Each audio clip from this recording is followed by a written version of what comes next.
So this one's a bit overdue, huh?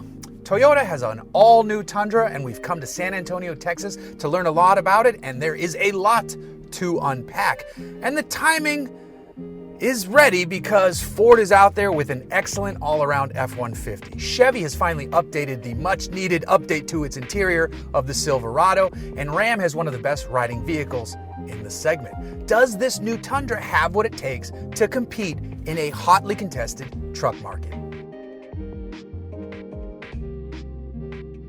Okay, let's get the looks out of the way first because that is the toughest part. It's like you tasked a cartoonist with creating a concept design and Toyota just took it from there. The grille is insanely large and made to appear even more so with the way it blends into the lower fascia. All of the creases, vents, and fenders are indicative of this era of over-design. But thankfully, most seem to be moving away from this. It's just that the Tundra gets caught up in this look before it can evolve to something with a bit less visual weight and intensity. Toyota calls this design language technical muscle. I get what it's doing, I just think it's too much, especially when you see the clean sides of the prior gen Tundra. On the inside, however, it is a much better story. This is a greatly improved vehicle with a great cabin space. The standard screen is an 8-inch setup, but there's a massive 14-inch touchscreen available. It comes standard with Apple CarPlay and Android Auto and also features Toyota's all-new multimedia platform, as the Tundra is the first vehicle to receive this system. The large screen is nice and responsive. The system gets over-the-air updates to stay up to date, and it's backed up by a voice recognition system that responds to questions started by saying, "Hey Toyota." You can connect two phones and easily switch between both profiles as needed. And it's all cloud-based, so your info moves between other Toyota vehicles within the same system. There are two displays in the clusters. The lower tier is a 4.2-inch display, but the higher spec models get a 12.3-inch full TFT display. That's on limited hybrids, Platinum, 1794, and TRD Pros. And every fifth startup, you get a cool look at a different national park, which is kind of a cool little feature. Now, as for powertrain, we've got two options. We have the iForce and the iForce Max. The iForce is a 3.5-liter twin turbocharged V6, making 389 horsepower and 479 pound-feet of torque. No matter which engine you get, it's paired with a 10-speed automatic. Now, the other engine is neat because it's a hybrid. It's a 3.5-liter twin turbocharged V6 that sandwiches an electric motor between the engine and the transmission, and this one puts out 437 horsepower and 583 pound-feet of torque. The max towing rating for the new Tundra is 12,000 pounds, and there's a host of great towing features to assist you in moving your rig all around. There's a trailer backup guide, there's a straight path assist function, which is basically hands-free backing up to make sure your trailer needs to go, and there's available power extending and folding tow mirrors. In the bed, you can handle a payload up to 1,940 pounds, and it's a composite bed that is both dent and corrosion resistance. The big news under the chassis, though, has to be the suspension setup. There's a double wishbone in the front, but out back you get a multi-link rear setup, finally, in this class of truck. The Ram already had it, and there's a reason it's one of the best on-road riding vehicles in the class, and now the Tundra is ready to compete right there with it. Additionally, there's an available load leveling rear height control air suspension and an available adaptive variable suspension. Let's take a walk through the trims. The base truck is the SR. Then you have the SR5, which is a core grade truck and gets LED standards. It has an easy lower and lift tailgate. Wireless CarPlay and Android Auto are standard, and you can option it up to the larger screen on the interior. Next is the Limited, which gets 20-inch wheels. There's a tailgate bump switch, which is a very cool feature in case your hands are full, and that large display is now standard. The 1794 and the Platinum trims are kind of the same, except the 1794 gets more chrome, whereas the Platinum gets more body color and gloss black, but they're both extremely well equipped.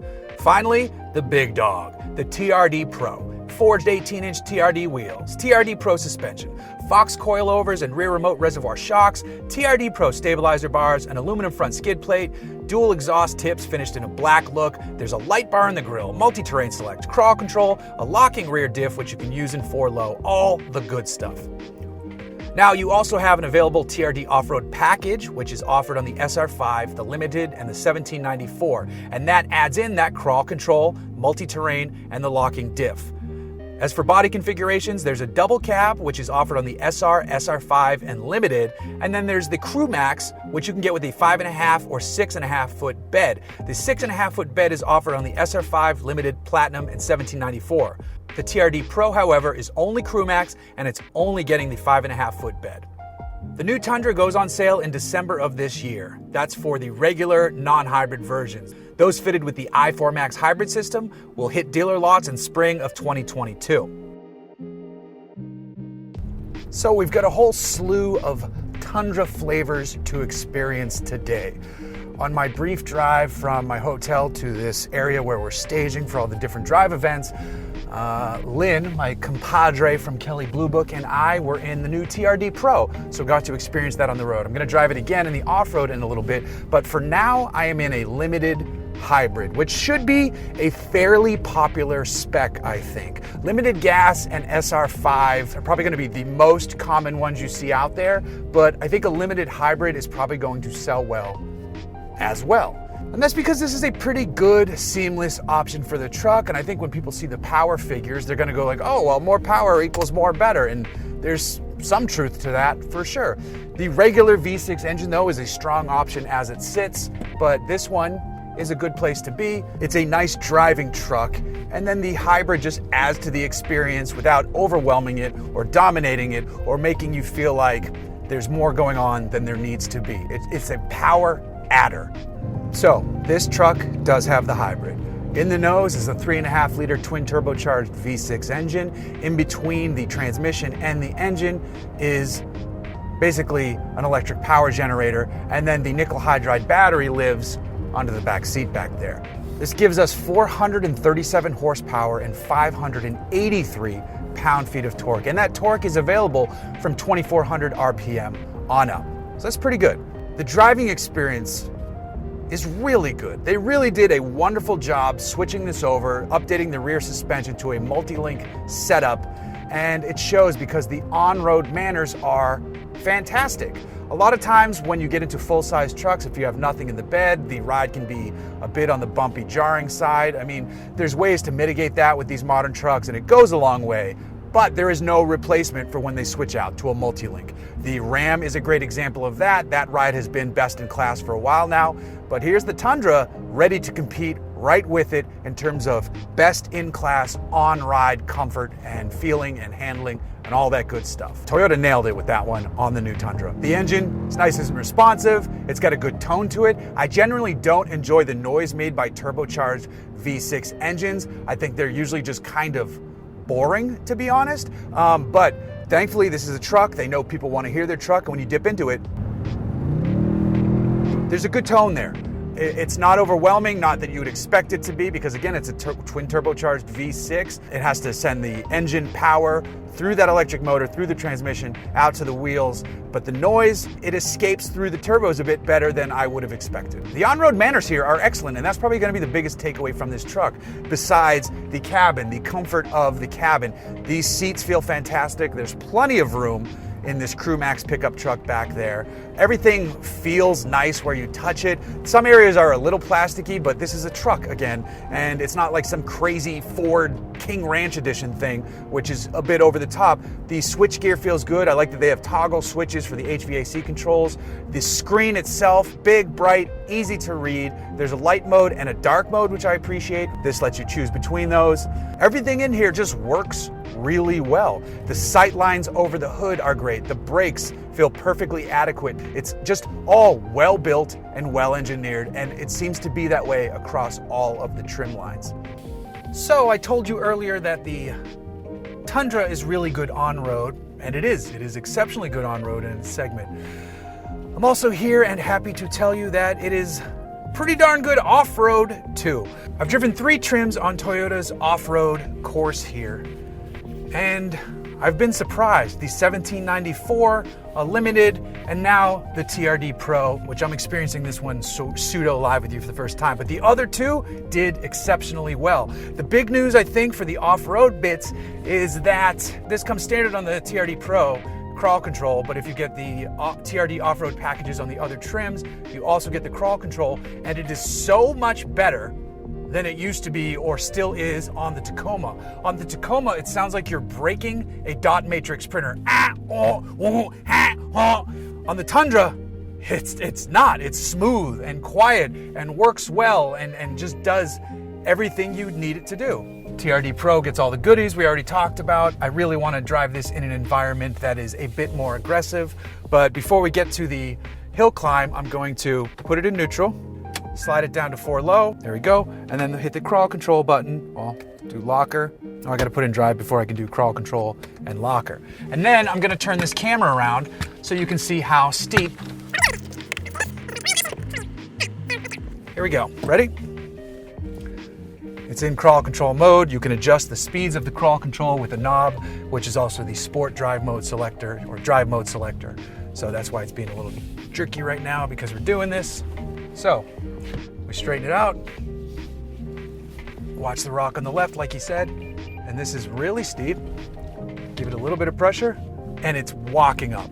It is just walking up with no issues at all. No drama. Crawl control was quiet. I'm extremely impressed at how well they've refined and reworked the system. The beeping you hear is just some cameras seeing some branches. Pay no attention to the beeping. Once we get to the top of the hill, I'll go back out of 4 low to 4 high, because for the rest of this you don't need 4 low at all. The rest of this is pretty easy, but watch, except for one more section which we'll get to. So pop it into neutral, let it roll for a second. We will turn off crawl control. We'll go into 4 high, give it a sec, hear the switch, boom, there we go, and we're driving. It's probably not the same angle, but whatever. So, now we can roll on in the TRD Pro, give it a little bit of gas, because we've got the suspension for it, we've got underbody protection. Toyota's sticking Falcon Wild Peaks on this. I'm seeing more and more production stock vehicles, off-road spec vehicles with the Wild Peaks, which is kind of interesting to see. But everybody really likes that tire, so there you go. The seats are great, the suspension is great. And like I said earlier, I drove this in a Limited and a 1794, and it was the exact same experience. The TRD Pro will start to set itself apart in more higher speed off-road situations, and just the benefit of having that better tire, so you worry a bit less about where you're putting the tires. But a good feature though is the camera. This is a really slickly designed camera system, because it has a great view, but if you hit this other button over here, you can turn on a view that shows you exactly where your tires are going. So if you're driving through some serious ruts, heavy articulation zone, or if you just want to make sure where you're putting the front of this truck, it's really easy to see with this camera system. It's really nicely set up. So the biggest issue I have, which is not inconsequential, is the exterior styling. Every other aspect of this truck is good. This is a really good half-ton pickup truck. The market is very competitive in this space. I think Ford is still probably the best all-around pickup truck out there. Chevy is picking up the pace by really cleaning up those interiors. Ram has one of the best on-road driving experiences, but now it's pretty much matched by the Tundra, and that's kind of where it all shakes out from there. So what do you want to do with your truck? Where does your brand loyalty lie? How much do you want to spend? And that's kind of where we're at on these things. That's kind of always where we've been at though with pickup trucks, for the most part. Because even if there's a better Ford than a Chevy, the Chevy guy still kind of wants the bow tie in their driveway. And I don't think that's going to change anytime soon. So the on-road manners are excellent. The interior is wonderful. The engine and transmission work really well together. It all adds up to a pretty good vehicle, barring some exterior issues.